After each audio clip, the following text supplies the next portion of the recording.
listening to the GM Shuffle, presented by DraftKings and VSiN. And welcome to the GM Shuffle, presented by DraftKings and VSiN. Dave Ross alongside our general manager, Mark Dominik. I know you're getting ready to get on a flight to get out of here and get down to New Orleans. It's where everybody wants to be. Super Bowl 59, of course, almost upon us here, Mark. But as you and I discussed on VSiN by the books this morning, shameless plug, we saw that the number did change ever so slightly in the total. It went down from open 49.5. It's now down as low as 48.5 at Circa, with the Chiefs still 1.5 point favorites pretty much universally across the board there. I think you and I are still surprised that the number keeps going down instead of up. Do we think this might course correct before we get to kickoff on Sunday?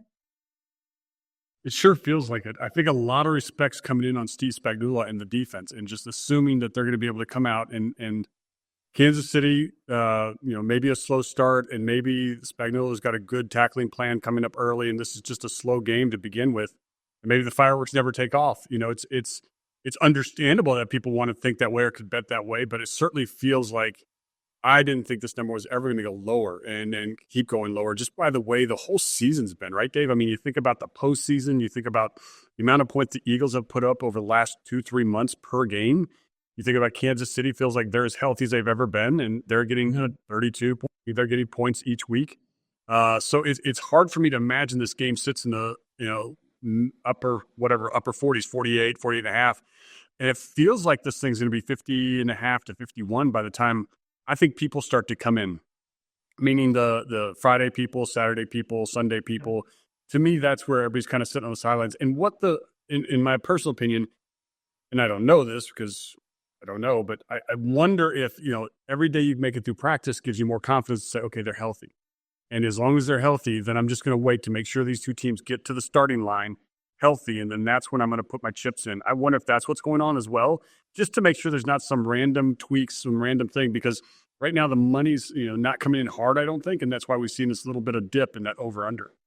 Well, you mentioned the health, and that's been a key focal point here for the Eagles. Chiefs, by the way, completely healthy, right? We know that Mahomes is on the list there with an ankle. He's fine. We all know that. Sky Moore is the only guy. He's trying to come off IR playing this game, so we'll find out about that. But this is a guy they haven't even counted on here down the stretch or so far in the postseason.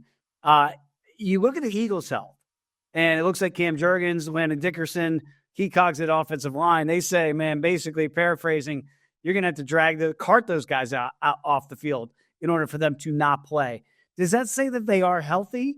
We know they both tried to gut it out, kind of tag team that thing against the Commanders in the NFC title game. Or does it say, no, with this 2 weeks, they are going to be good to go, and that certainly is going to help that offense of the Eagles? Hey, Dave, I think when I think about Cam Jurgens, I think about a back, and there's no way his back is 100% healthy. It's just not. Not during the grind of a season, not the amount of snaps Cam Jurgens has played this year, but good enough to be out there and play. And I have no doubt, if your body can get out there, you're going to be out there. Super Bowl, same for Landon Dickerson. I don't think either one of those guys are going to be at 100%. Certainly their full participation in the style of probably walkthrough / practice that they're going through yesterday. I don't think anything will change. I mean, obviously, we've got today and tomorrow's injury report and assuming that the same thing's going to sit there. You're going to take a shot. You're going to take something just to make sure you play. I don't see them coming out of the game or anything like that, but I don't think they're at 100%. But again, I don't think Cam Jurgens has been at 100% for a few weeks. And they put 55 on the Commanders. So it's more encouraging that they're there than anything else, that you get to go out to the field. And the great thing is, as a former GM for, both Brett Veach and obviously Howie Roseman, you have gotten to the finish line about as healthy as you could. I mean, besides Rashid Rice, who happened way a long time ago, to get to this point, to have Jaylen Watson back on the football field for the Chiefs, for the Eagles to sit there and look at their entire injury report and say, we've got a little hamstring maybe with Devontae Smith, nothing too bad. Our offensive line, I mean, this is what you dream of as a GM, is that you get the team all the way to the Super Bowl as healthy as you can.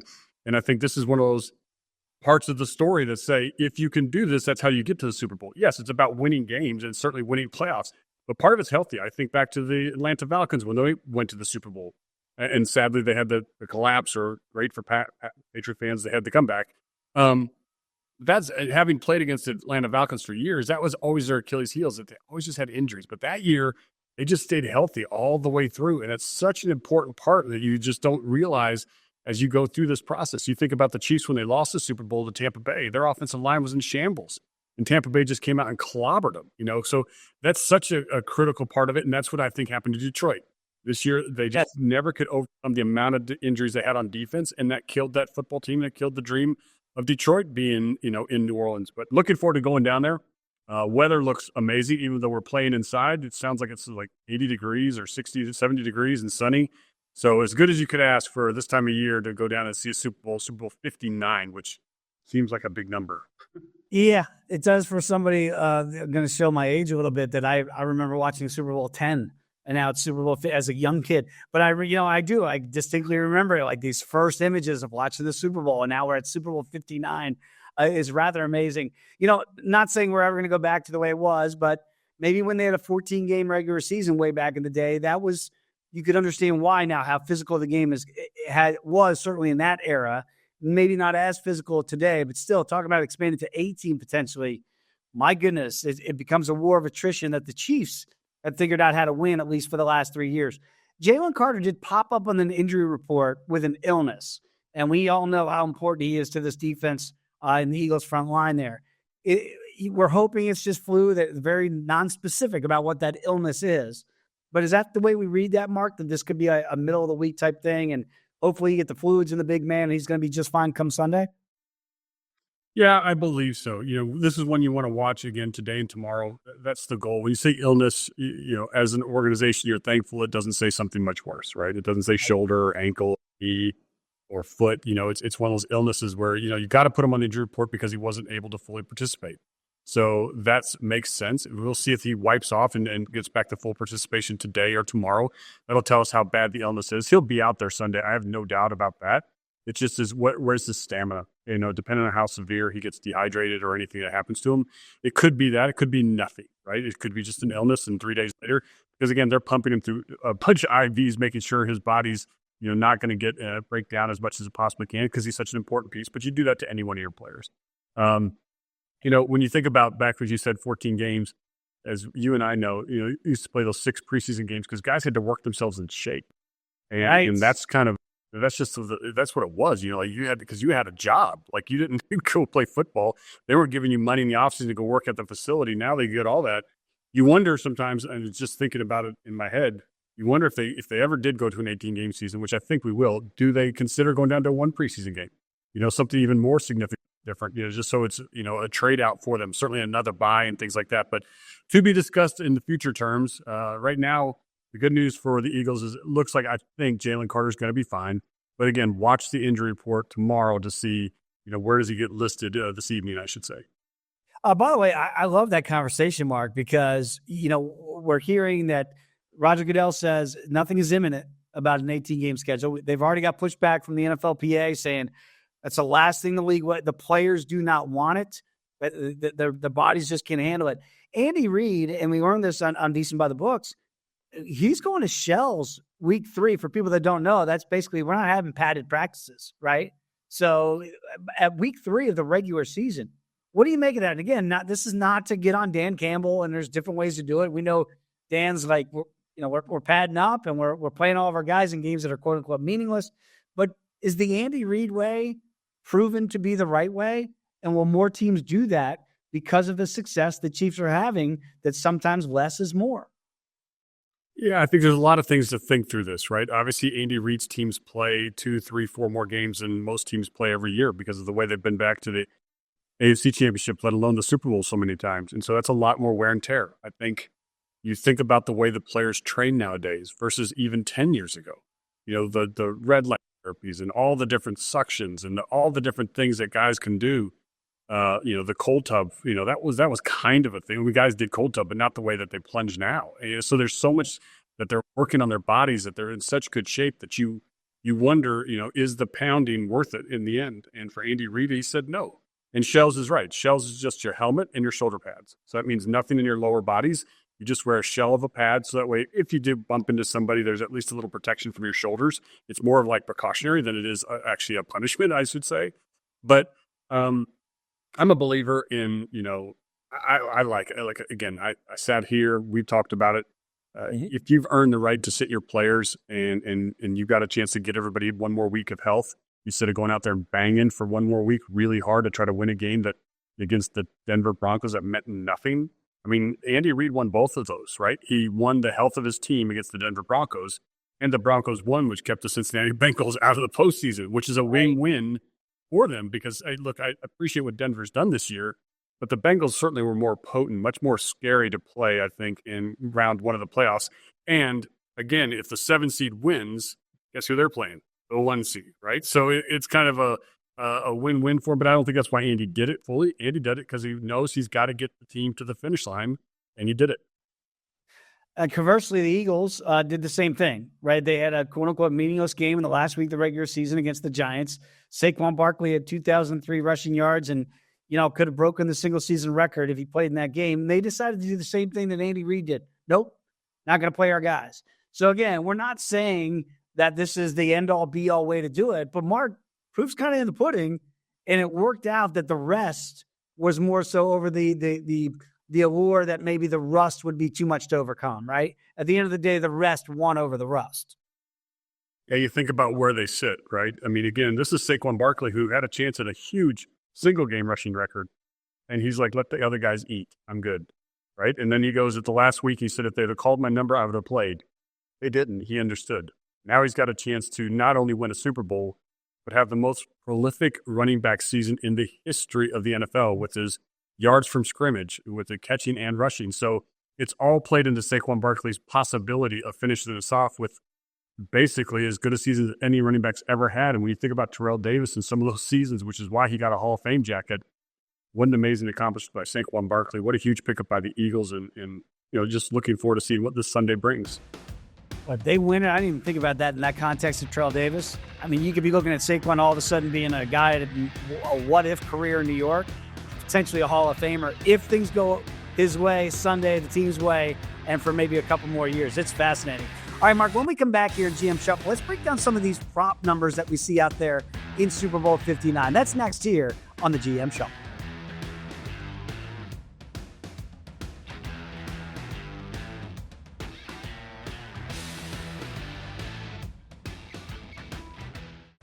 You're listening to the GM Shuffle, presented by DraftKings and VSiN.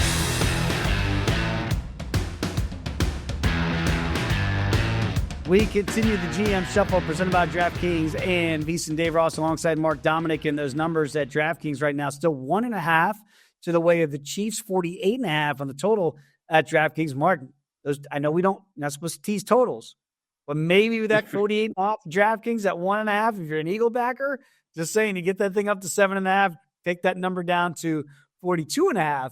That could be playable, right? That is very interesting, right? I agree with you on that. That becomes a very interesting number when you're at 7.5 and you're the Eagles and you feel pretty good about it.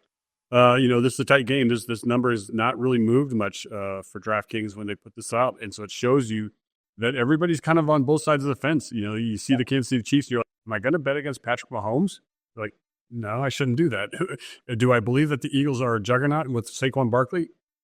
Yeah, I kind of do. So it's like when you tease both, you kind of like maybe get a little bit of both. You think down to 42.5.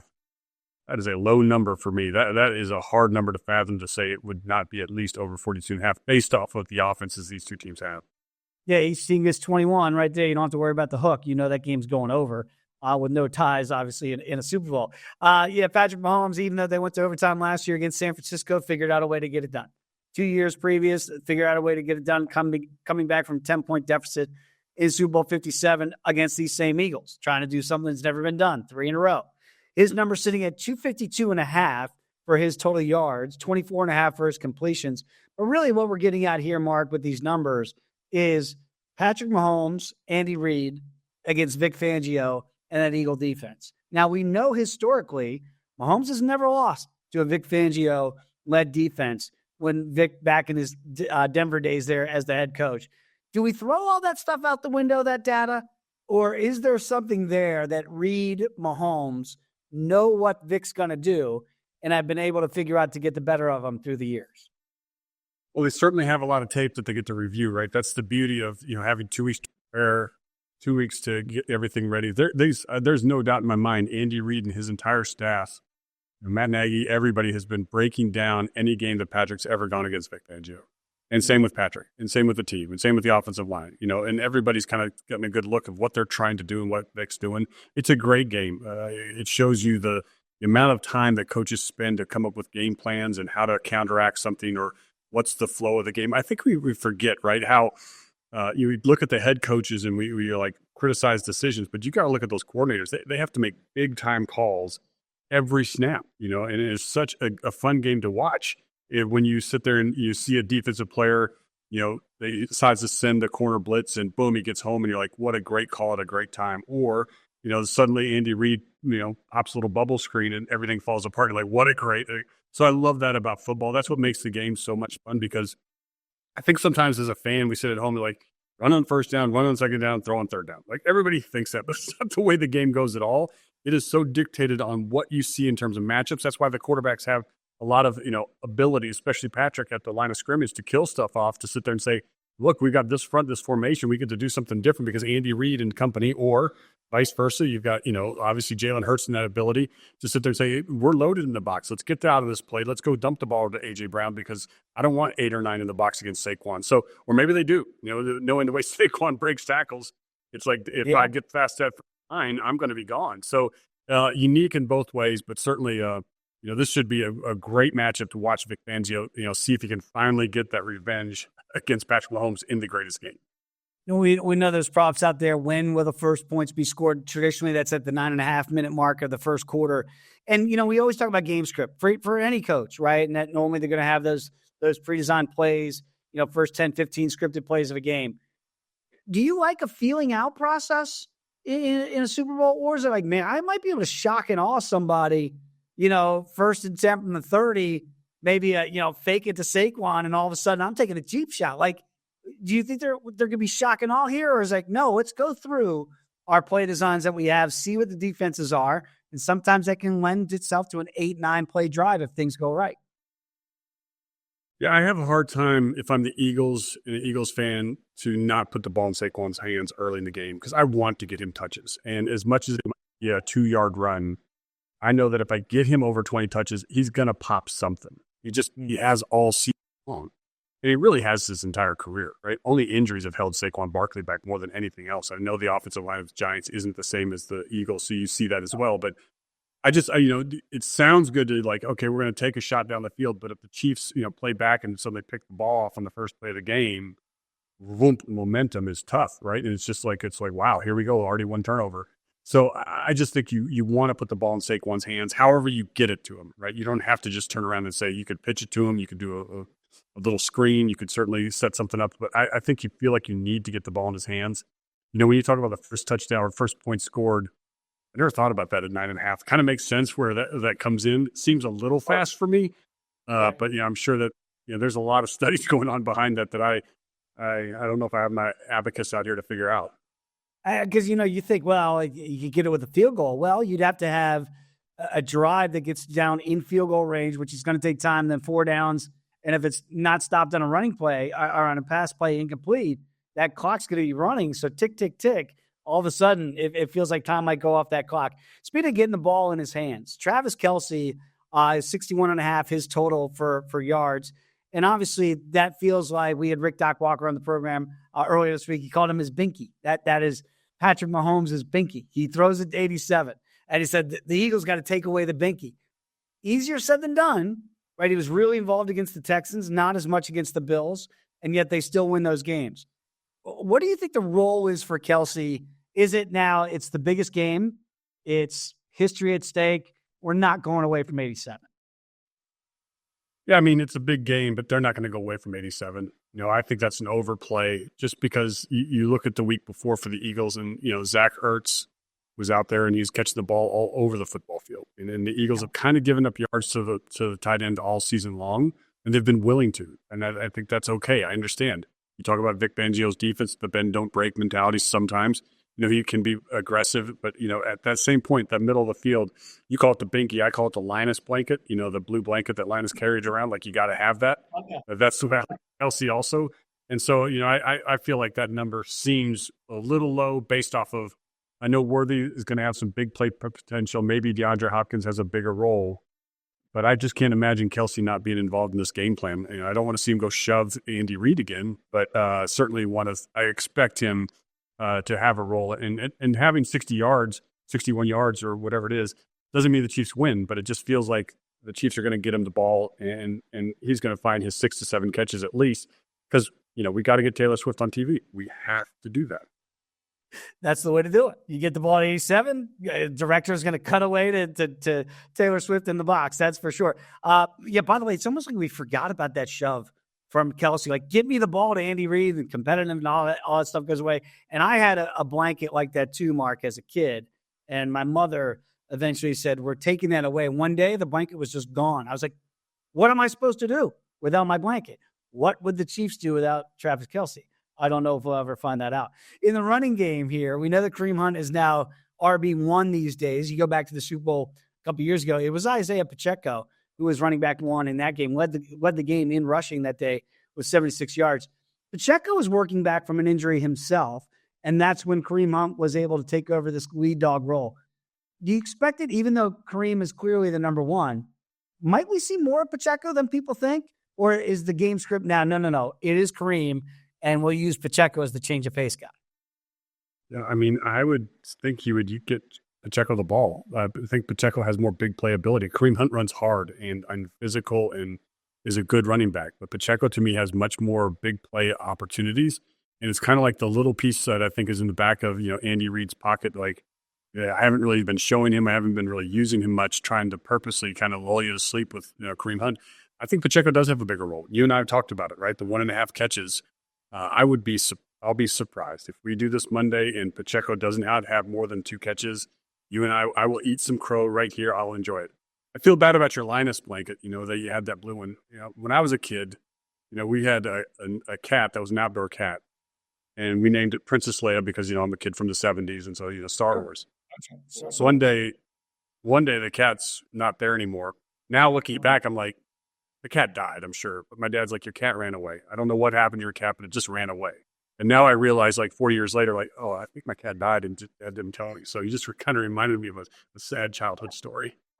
Obi-Wan Kenobi, where's my cat? Yeah, I'm with you, Mark. Like, what happened to my blanket? What happened to the cat? As a kid, you don't process those things as well. But that's the security that we're used to. That's the security that we see certainly with Travis Kelsey and Patrick Mahomes through the years. Conversely, for the Eagles side, and we'll get into more in the next segment too, where is that security? Is it just Saquon Barkley for Jalen Hurts, or does he look to the outside guys and say, I trust A.J. Brown, and I trust Dallas Goedert, and those guys, I do have the same faith in those guys that say Mahomes has in Kelsey? Yeah, I mean, I think A.J. Brown is the guy that hasn't had as big a postseason as I kind of expected. Maybe he's the hidden piece like Pacheco is on offense for the Chiefs. I think A.J. Brown might be that piece on offense for the Eagles. Certainly Dallas Goedert's, his Linus blanket, his Princess Leia. I don't know why I'm doing that. But it's the piece that he, that is going to be part of the integral part of the. So when you look at that, again, I'm kind of much more strong on when you're going to play these bets that I like where the tight ends sit, and I like being over on the tight end numbers across the board, catches, yards, because I just think those two pieces, both defenses have surrendered there, and both pieces are such an important part of what they want to do. And so as much as, I want Saquon Barkley to run ball and then, get downhill, I still need to move the chains, and I think Dallas Goedert will do that. 52.5 is the prop number at DraftKings on Dallas Goedert. Again, 61.5 on Kelsey. I'm with you. If you want to do a tight end parlay, I wouldn't be mad at you for playing those 2 overs because I see it the same way. Those security blankets, we keep going back to it, but that's why they are there. And certainly the guys they trusted. And, again, this isn't to say that they can't make the hard throw. We know 15 can make it for the Chiefs. Those are normally generally easier throws to make in rhythm. They're almost like run plays where Goddard's over the middle, Kelsey's over the middle. I can just see him turn around doing that kind of down and in and popping those hands up, showing himself to the quarterback. Those are easy rhythm plays to keep your offense on schedule, if you will. So I think that's what we're looking at when you look at Goddard and when you look at Kelsey. When we come back here, Mark, let's talk a little bit more, though, about Saquon Barkley and maybe Jalen Hurts in the run game as well. Do we worry about the leg and some of his numbers that we have? That's next year when you come back with us on the GM Show.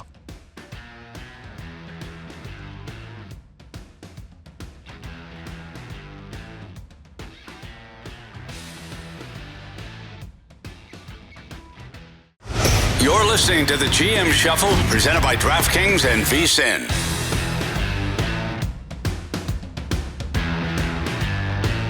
Back here in the GM Shuffle, presented by DraftKings and VSiN. Dave Ross alongside Mark Dominik. Our last look, I can't believe it, before Super Bowl 59 here continues. And Mark, we talked about, ways that maybe Andy Reid and Patrick Mahomes are going to try to get at Vic Fangio's defense. Let's flip it now. And I don't know that we even give Nick Sirianni credit in this conversation. All goes to kind of like Kellen Moore, right? And that's why Kellen Moore, we think, is going to be the next head coach of New Orleans Saints, going up against Steve Spagnuolo's defense. How much involved is Sirianni in this game plan with Kellen Moore? Is that in conjunction with, or is it no, Nick does stay out of the way and we let Kellen Moore do his thing? Well, I think Nick certainly comes in from a couple different perspectives. Number one, what he really wants the game plan to feel like. Again, heavy run, heavy this. But I think Nick comes in because he's going to see it from the other side of the ball, right? He's going to look at it from Spag's side as the defensive coordinator. He's like, what have they done? What are they doing? What are they trying to do? And talk to Kellen Moore about, this is where I see, what Spagnuolo is trying to do, what he's going to try to do defensively, because it's where he's setting things up. So this is how we would counteract that. We see this a lot, right? Not a lot, but we see this from time to time in coaching staffs where you move to the other side of the ball for a little bit. I mean, Belichick was a master of maybe you stay as a DB coach, but go spend a year as a wide receiver coach to understand what they're trying to do and what they're trying to teach, then go back to the other side. There's been a lot of coaches that have done that. I mean, I think, Raheem Morris was that way, where he's worked on both sides of the ball and then came back, and now he's a head coach again. Just recently, I thought Ben McAdoo's now a defensive assistant coach, in the National League, where he was a hot coordinator. So you see that from time to time, and that's where Sirianni would help. That's where he's going to help. I think this, the offense with Kellen Moore, just to be able to kind of look from a different angle from his perspective, instead of thinking it from an offense, former quarterback, former mentality of just how do I attack? What are they trying to do defensively? And yes, obviously all these coaches have a lot of experience, but I think that's a big piece of it.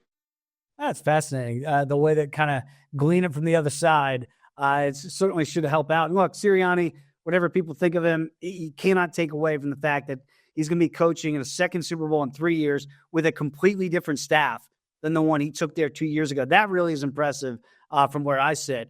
You look at Jalen Hurts, and you go back to that game, I mean, he was spectacular. Over 300 yards passing, 4 total touchdowns, 3 rushing, carried it a ton as well, was the leading rusher for the Eagles that day. We don't see that same Jalen Hurts because you have 26 in the backfield now with Saquon Barkley. 213.5 is his prop now here at DraftKings. Are we selling him short again? Look, guilty as charged. I was concerned about him going into the Commanders game, Mark. I thought, the knees damaged, the passing game issues with AJ. Boy, he lit it up against that Commanders defense. I know it's different against Spags, but what type of game do you think we see out of Jalen Hurts in that Eagle offense? Yeah, you know what? I feel like, again, I'm more on the over here in looking with DraftKings at 48.5. I just like the over, and I think that's part of that's Jalen Hurts has to be involved. And I don't think it's a Jalen Hurts just killing you with his legs. I think he's going to make the throws. And, do I think he can get over that, 212 you said? Is that where the number is? 213.5. 213.5. So when you look at that number, again, I don't want to be Pollyanna here and just assume that everything's going to be great and it's just going to be this fireworks game, but that's what the game's built like. I mean, that's how it's built. But the pieces that make me feel that way are, I would say, A.J. Brown. I just expect him to have a bigger role. And when A.J. Brown gets warm, he can catch 3 balls for 102 yards in a blink, just because he gets one of those big plays where he just runs past everybody and you don't even realize how fast he is with the ball in his hands. Or a Devontae Smith and then Dallas Goedert getting the ball or something else. So I know the weapons aren't as and I think that's why the numbers are, pushed down to that 213.5. But, I am banking that A.J. Brown's going to have a bigger impact in this game than he has in any of the other postseason games. And therefore I'm inching towards Jalen Hurts, but I'm not loving jumping on this one because, he can get you 50, 60 yards on the ground and convert there where you're not getting those yards through the air through a conventional quarterback. We talked a little bit about Kellen Moore being the OC, staying dedicated to that run with Saquon, which in years past in Dallas and also with the Chargers, his stint there, maybe he got a little bit too pass heavy. So he's done a really good job of that. What I'm really impressed with when it comes to Hurts is certainly Mahomes. He just got it. He had 182 yards passing when he won MVP 2 years ago. That's it. But he did have 4 touchdowns. So, it's like they don't care. They truly do not care how they win. And I've noticed that with Jalen Hurts. I know he gets a lot of criticism. And so that's why he had to come out after, the passing game's terrible. And he's like, y'all like, basically the Kirk Cousins, y'all like that, showing you, this is what you want to see.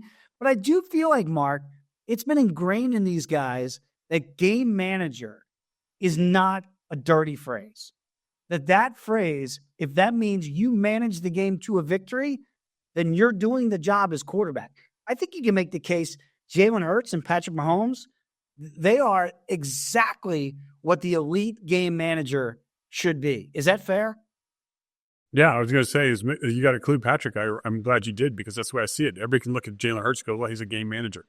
You don't think Patrick Mahomes has been a game manager this year? I mean, that's all he's done the whole season. Like, was he anywhere in the MVP vote? No, he was probably 23rd in the of MVP, because the numbers aren't there, with what he's done, but he's got the way to win. And I think Jalen, I think is just experiencing it, right? So I think it's a little more personal to him, because he's like, I'm better than this. Where Patrick everybody knows, like, there's Patrick Mahomes, he's great.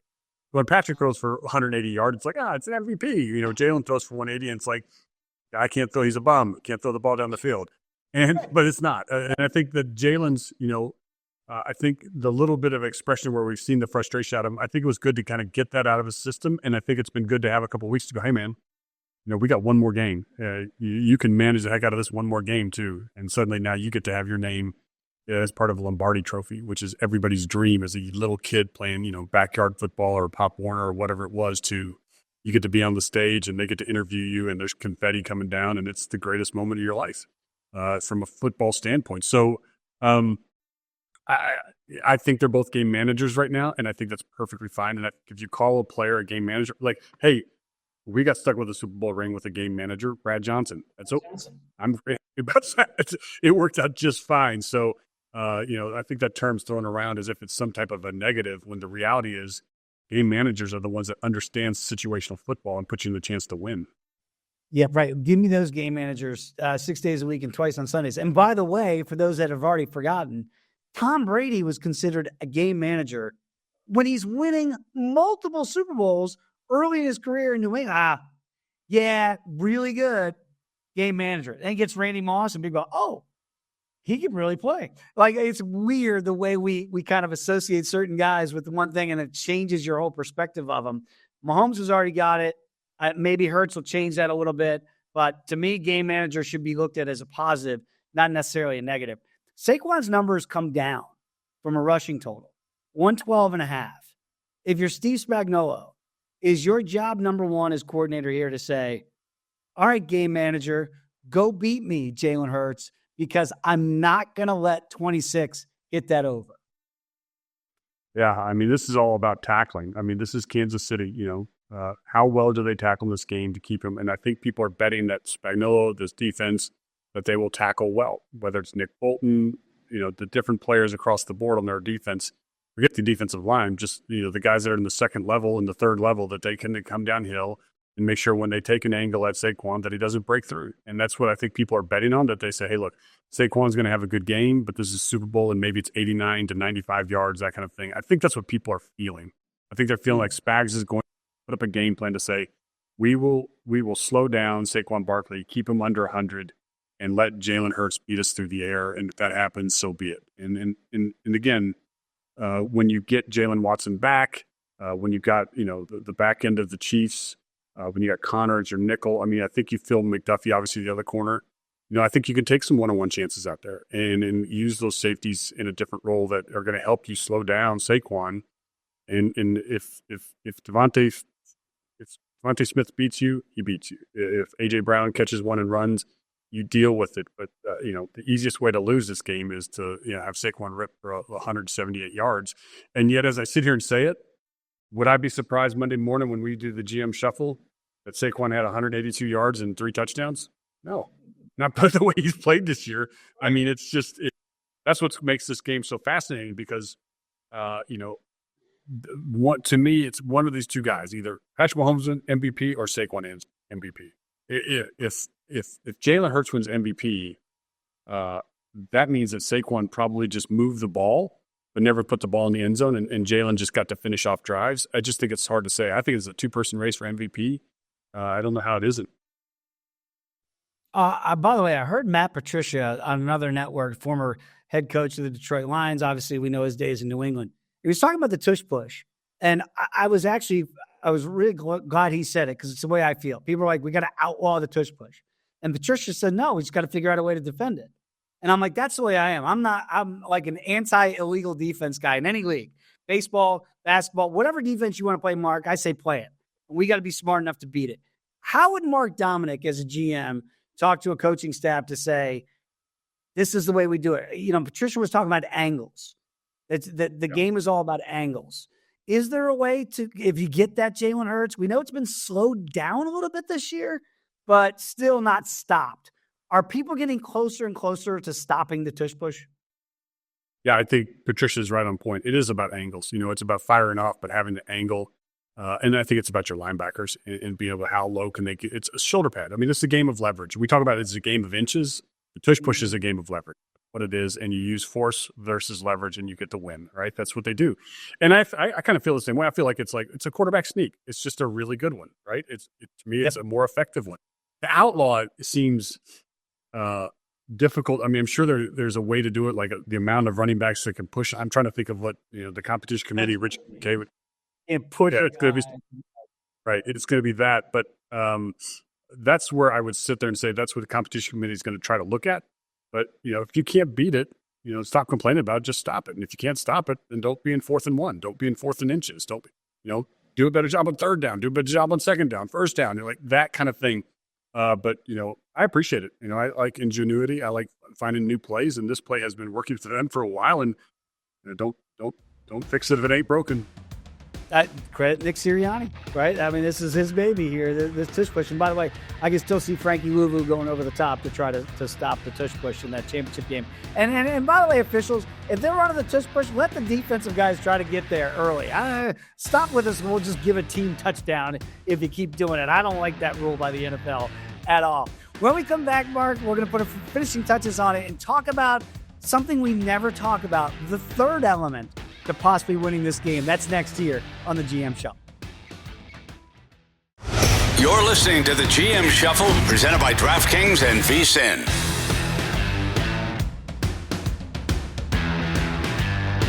Dave Ross, Mark Dominik here is the GM Shuffle, presented by DraftKings and VSiN.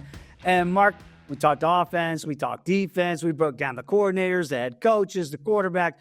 Nobody ever talks about the special teams. Right? Nobody, unless we have Lorenzo Alexander on the show. The one-man gang would talk about it till the cows come home because he knows how important special teams can be. We have had a special teamer win the MVP. That was Desmond Howard back in the day, striking that Heisman pose, as we all remember, back for the Patriots and the Packers. He was on the Packers that day as they won the Super Bowl with one of his kickoff returns. We've seen guys like Adam Vinatieri, big kicks to win Super Bowls. With the point spread of 1.5 at DraftKings, it shows you how tight this game could be. So, Mark, I know we're always going to talk about the quarterbacks and the coaches and all that. Could it come down to Jake Elliott against Harrison Butker? And if so, it feels like that would be a big advantage to the Chiefs. Is that fair?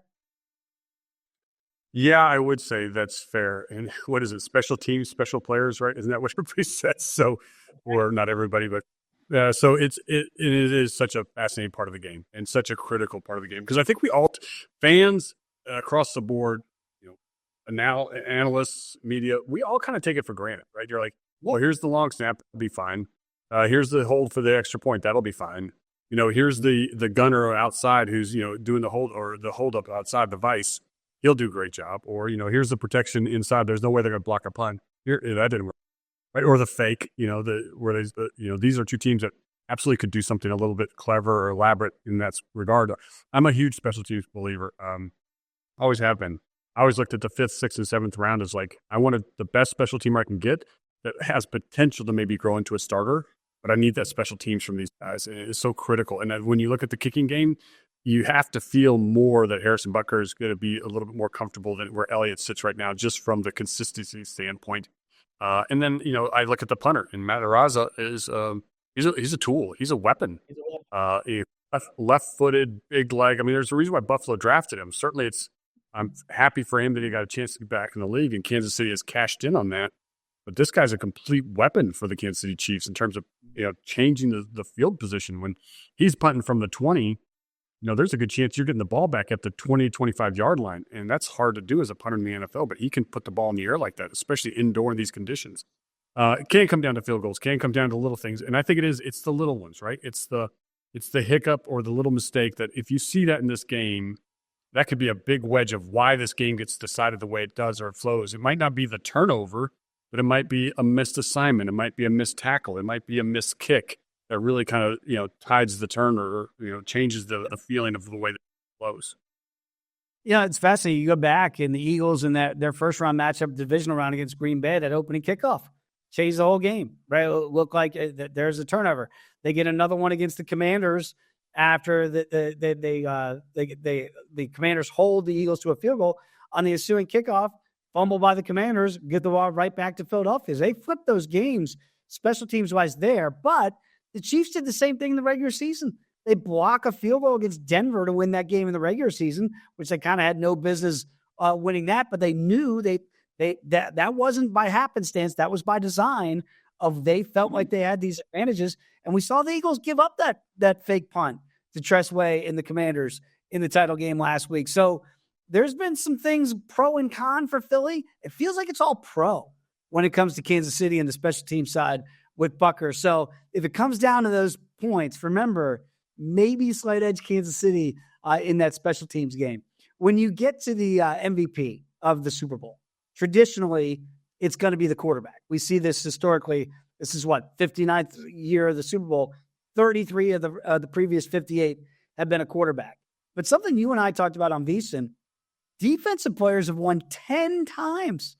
That's not insignificant. Wide receivers, only 5. Defensive players, 10. And you said, Mark, you're still looking for a tight end to win one, right? It hadn't happened yet. That's right. Maybe we'll see the first one, right? Yeah. Defensive players being 10, obviously Dexter Jackson won. That was back when we voted after the third quarter. And we saw, Derek Brooks touchdown, a Dwight Smith touchdown on defense. And I think if that would have voted at the end of the game, you might have seen Derek Brooks as the MVP of that game. You might have seen Simeon Rice or something like that. It would have been a little bit different than Dexter Jackson, but still probably a defensive player. When you have 5 interceptions on an opponent, usually that's going to go to the defensive side. In this game, I don't see the 5 interception performance from either quarterback. I just don't feel like that neither team's going to put themselves in that position.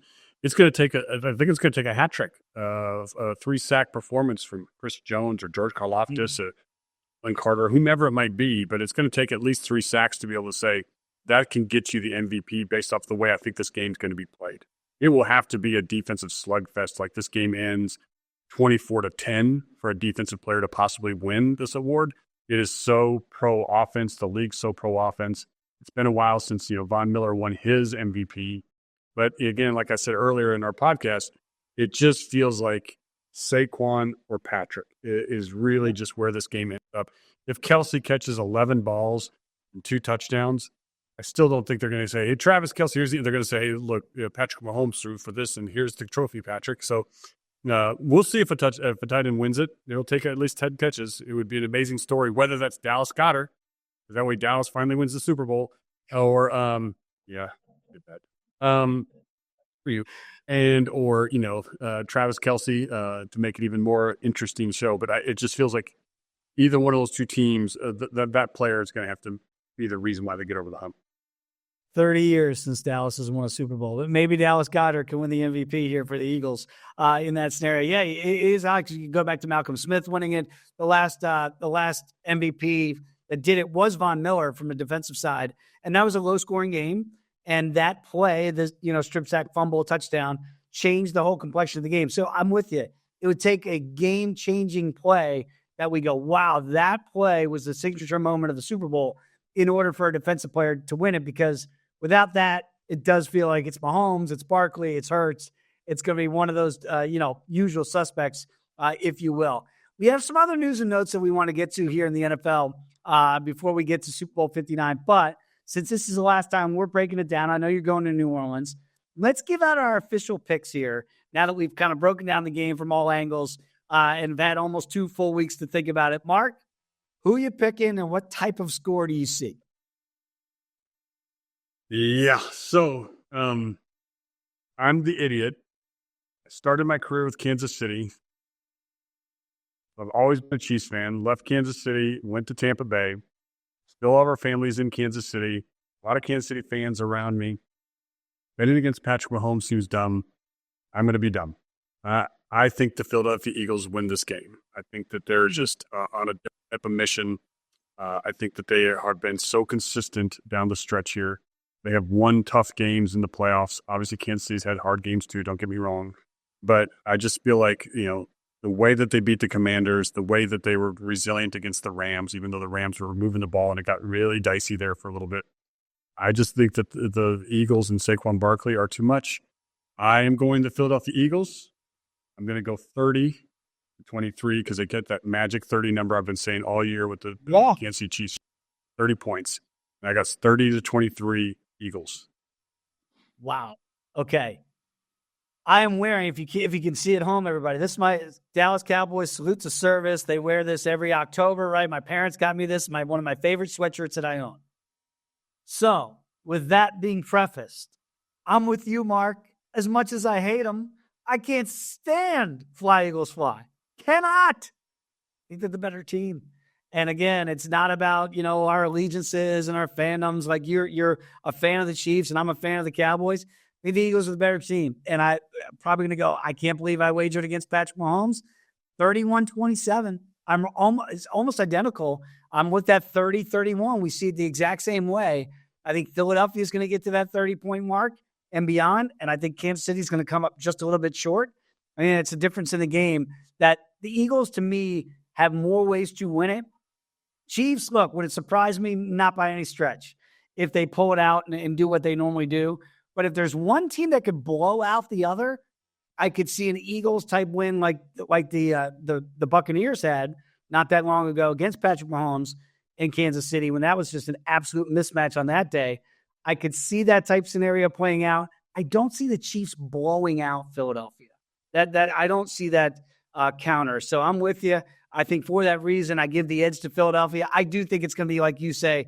I think it's going to be an offensive show. I think we're going to get a great game. But in the end, 31-27, I'm with you. As much as I hate them, I would back them. Fly, Eagles, fly. Let's see if they can get their second Super Bowl title this time with a different head coach, not named Doug Peterson. Let's get to some other news and notes very quickly. We know about Myles Garrett asking out from Cleveland. He wants it officially to be traded. And Cooper Kupp's been told by the Rams that he will be traded.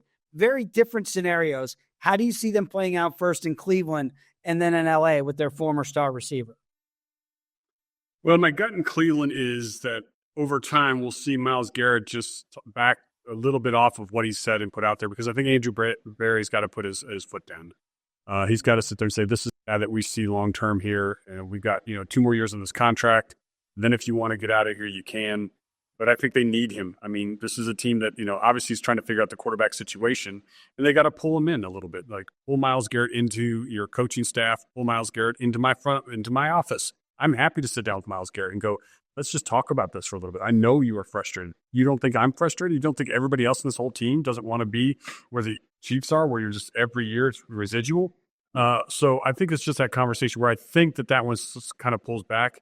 And Myles Garrett's still in the prime of his career. Cooper Kupp, still a very good football player, still like a guy that can be very productive in the NFL. I think that's out of respect that they're like, hey, look, we're going to talk to him right off the bat. So that way it's not one of those things like, hey, it's March and we decided to let go to Cooper Kupp. It's like, get the bells and whistles out for him in February so that way he can start to set the table of what does it look like. Because I don't think it's going to be, hey, you got to give up a third and a fifth for Cooper Kupp. It's going to be like, if you want him, we'll even eat some of the salary, maybe give us a fourth or a fifth or even a fourth or fifth in next year's draft. I think it's going to be that kind of thing. So I think they're trying to be amicable in terms of moving Cooper Kupp off the roster. Myles Garrett, right up there with the defensive player of the year still, right? So it's just those are apples and oranges when you compare the two careers of where they sit today. You say the same thing with Cooper Kupp catches, does the triple, the trifecta with the yards, touchdowns, and receptions. It's a different story then too, but it's different now. Yeah, I'm with you. It's going to be weird. NFL Awards is going to be announced tonight here on a Thursday night. It wasn't that long ago Cooper Kupp was that type of guy that we're talking about in those awards markets. Mark, safe travels, man. Have a blast down there in New Orleans. We'll catch up on Sunday on Visa and then Monday right back here on GM Shuffle. See you then. Looking forward to this game, man. Enjoy it. Wait, everybody enjoy Super Bowl 59. We'll see you Monday right here on the GM Show.